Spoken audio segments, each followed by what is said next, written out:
What is up, everyone? It's your boy Jackie Boy here, coming at you with another quick video. Wanted to give you a quick update on what's going on in the Ark community. It's a lot of content, so let's go straight into it. Alright guys, so let's get straight into it. There's quite a bit to cover in this video and in this update. So this is the Community Crunch 231 page over on survivetheark.com. The link will be down below. I do not intend on covering everything in this video for you, but feel free to go and check it out yourselves. You'll be able to read it in the video. I'm going to highlight a few of the key things that I think is crucial in this update and that is going to probably, well, in my opinion, change some of the metas in Ark, especially official PvP currently. This update is about Genesis Part 2 update they've announced, the upcoming balance pass, and official rates being changed on Ark. Without further ado, ladies and gentlemen, let's get into it. So this is the picture they got for us for the Ark Genesis 2 update / release when they're going to be bringing it out. Wildcard does some amazing, beautiful graphics, and Ark can be really pretty. It can also really bog your computer down to where it runs like, you know, an old Packard Bell computer.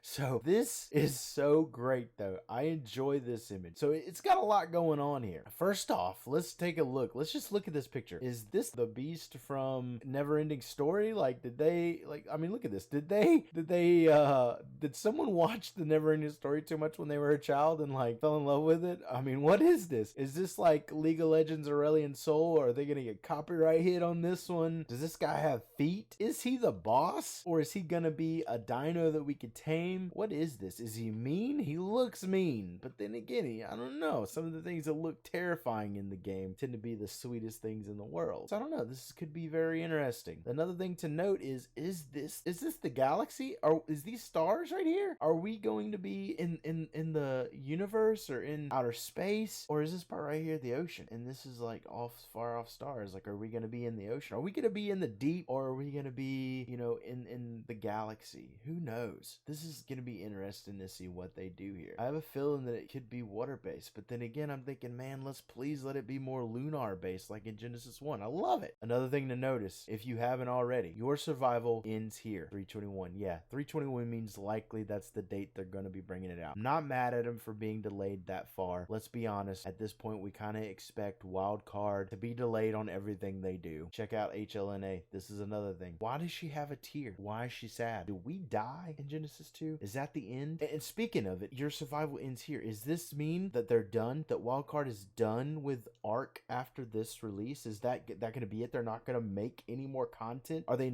really not going to make us pay another $60 for 2 maps? Is this really going to be the end? The cool thing about this is it leaves you with questions, and it's a beautiful picture. Let's just move right along, and we're going to go into the upcoming balance pass. Now, this is really awesome. I'm excited. Again, it is coming out on the 30th of July. If you're watching this video in the future, it's already there. Hopefully you're getting adjusted to it. So this is some of the cool things that will be released as of today's patch. So this is the Basilo. Wait a minute. It's getting a nerf.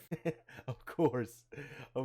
I was joking. So it's getting a nerf. So the deeper you go, the more damage it's going to do, which I think is going to significantly increase ability to hold underwater locations, because you will not be able to soak with Basilos as easy. I think they're going to take more damage. I think it's going to be more difficult. Will not be impossible, but it will be more difficult and more time consuming to raid some of those underwater caves and underwater base locations. Bloodstalkers is one of the big ones that I wanted to talk about. There's about 3 or 4 big things I want to talk about. Bloodstalkers is huge. They're getting a massive nerf. So they got nerfed a little while back. Their range is reduced. Some of their damage was reduced. Now they're getting armor penetration reduced by 35%, and their reduced durability damage by 50%. So people with the god tier flag that we have coming out now, it's going to be harder to kill them. So my question is are they intending this Bloodstalker to really be just a land picking dino? Because that seems like that's what it's going to end up being, is it's just there to pick people off dinos and to grab small dinos if possible and pull them into either turrets or into gigas and other dinos in order to kill them, because they're really not going to be able to kill them that much. So I just don't know. I don't know what their plan is for Bloodstalkers, but I do think that they're nerfing them hard. Now this, ladies and gentlemen, this next one, moving on, is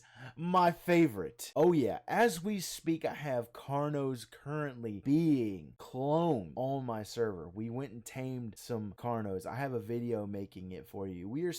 I'm starting a new Carno line, ladies and gentlemen. My friend Determined is going to be breeding them with me, and another one of our tribe mates, we're going to be breeding them. So I know what you're thinking. Every time you've ever heard anyone say, what's the most useless dino in the game? What do they say? Carnos. Absolutely. Everyone has always said Carnos are the most useless dino in the game. And for a while they are. They've been nothing more than meat and annoyances. But this is an amazing update. Some love and tender care that Carnos have sorely needed. 30% armor penetration to the left click. So you're going to be able to dig into those people, not only them and the dinos. It's going to be increased damage, which is great. But check this out. This is where I'm excited. This is why I'm breeding them, is you get an added bleed effect to the right click attack, which does up to 5%. 5% of the target's health over 10 seconds. Now noting it can't be stacked, but the timer can be reset. But you can do up to 5% of the target's health in a bleed effect. That's massive. I am totally on board with raising a YOLO Carno, running it down mid, getting 1 to 2 bites on your racer or your turtle. I am 100% okay with that. That's gonna be great, and I'm excited about it. You'll see that probably more coming either on stream or in the YouTube videos to come. Carbs. I've bred carbs with some of my friends before. They're getting an increased resistance to tech turrets, which means we're gonna soak your turrets more. You better be ready for the crab throwing party. We're gonna take our crabs and our carnos and we're coming for your turrets, and you're gonna have to set them on there, because if you don't, then we're gonna C4 your turrets. So you better have plenty of turrets and you better have plenty of ammo. This is gonna be insane. Dunkleos. Yeah, Dunkleos are getting a good buff. They've needed it. Could be a potential early game farmer, and it could be some really cool farming for some other spots. If you're in the late game, you don't really need this much anymore, because you can get this from some other really great locations, specifically in Genesis. This dino has been useless the entire game. I still don't know that I'm on board with thinking it's going to be worth taming. You get to keep it from 30 minutes to 6 hours, so you can get some loot crates and other things. To be honest with you, I don't know how this is going to turn out, but I don't have a feeling it's going to impact the Ark community, especially not the mega tribes like they expect to, but it may help early to mid-game tribes. This is another massive nerf, another point that I wanted to point out. The mega chelons, the ones that are currently being used in raids, like the majority of what they're using are these hard shell, big giant mega chelons or mega chelons, the giant turtles. They're getting their shell reduced resistance by 30%. That's insane. But not only that, their maximum health, right? Their level, health per level is being reduced by 15%. That's a big gap, right? Racers are getting another nerf. I do think this was needed. I've been a racer breeder in the past. I know one of my tribe mates, Serona, is going to feel terrible about it because she's one of the big breeders, her and Grim. But I tell you what, though, like, honestly, it's kind of needed. We have over 2K racers running around. I could sit there and get chopped by your Giga, like have a Giga fight with my racer and still turn around and walk back to my base. You know, I just think that was definitely needed. It's going to change the game a little bit. It should make them a little bit more squishier, but let's be honest, those things are hardcore tanks. Let's go to the breeding quickly. Now, the majority of the breeding I like. I enjoy it. The one thing is really crazy is they all get reduced timers except for rhinos. They get an increased timer. It's going to take a little longer to do rhinos, so the rhinos are getting another nerf. This is a nerf. Not only did they change almost drastically the way the rhinos were, but now it's going to take a little bit longer for them to be raised. So this is kind of interesting. One thing or two things to note is the Quetzals for PvP are getting knocked down to about 5.5 days, I think they said. Yeah, approximately 5.5 days, which is really great because it's going to take less time to breed them, which is great. And again, Tusos also, you know, they're going to be decreased a little bit, which is great. I think those needed it, but I definitely think they should probably do it a little bit more. But so you can take a look at these if you want to. The last thing is the general overall update. It's really cool, right? So flyers are now going to prioritize picking up creatures rather than people, which is great for PvP because you're going to be able to pick up the dinosaurs rather than the people. So you don't have to drop the people back and risk getting them killed and the dinosaur. Instead, if you pick someone up on a dinosaur that you can pick up, then you can just carry them back and, you know, safely put them down and let them run back. This one is great for everyone that's breeding, right? Baby creatures will no longer wander when hatched. They're going to sit still like they should because they're babies. Hello? Thank you, Wildcard. Should have done this like 4 years ago. Would have saved me a lot of heartache. So another cool thing, like there's some other really great things in this, you know, cryopods are going to be added. You know, they're going to be able to gain charge whenever you're laying in tech pod, but there's two more really OP ones that I think are significant to Ark official PvP that you need to check out. And it's this. Tech helmets will now provide players with gas mask bonus, which means for the longest they should have done this, but protection from poison wyvern and basilisk spit. So now that's going to be very OP. Now that we're able to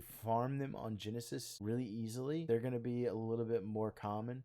so you're going to be able to snag them off of people's bodies whenever you go to loot them after you've killed them. But I do think that they're going to play a bigger part because you'll be able to carry that and have more durability on it than you will a hazmat mask. The last one is probably the most important, and that's the one I wanted to get to. Pair this one with the turtles being increased resistance to the tech turrets. The tech turrets have gotten a huge nerf on this patch. Not only do turtles soak them more, but you also have now a requirement of double the amount of shards per bullet. Now notice, they're not saying that they're going to increase the amount of stacks that are in the turret. They're just going to make you be able to shoot twice as much. They're not really increasing the damage. They're just requiring more shards, which basically means you have less ammo in your tech turrets. So I can now soak your tech turrets around 22 to 24 minutes, depending on how laggy your server is, which is not very good because significant difference. That's about half the time, to be honest. That's a significant difference, my friend. Big difference. You got to be careful. You got to be on guard and you got to watch, which means you need more people online at all times. You can take a look at the rest of these things, some spoil timers, some other things are really great. But the last thing we're going to get into is this, and it's just a really quick announcement. Standard official servers have been on 1x harvesting, taming, and XP for a while, since the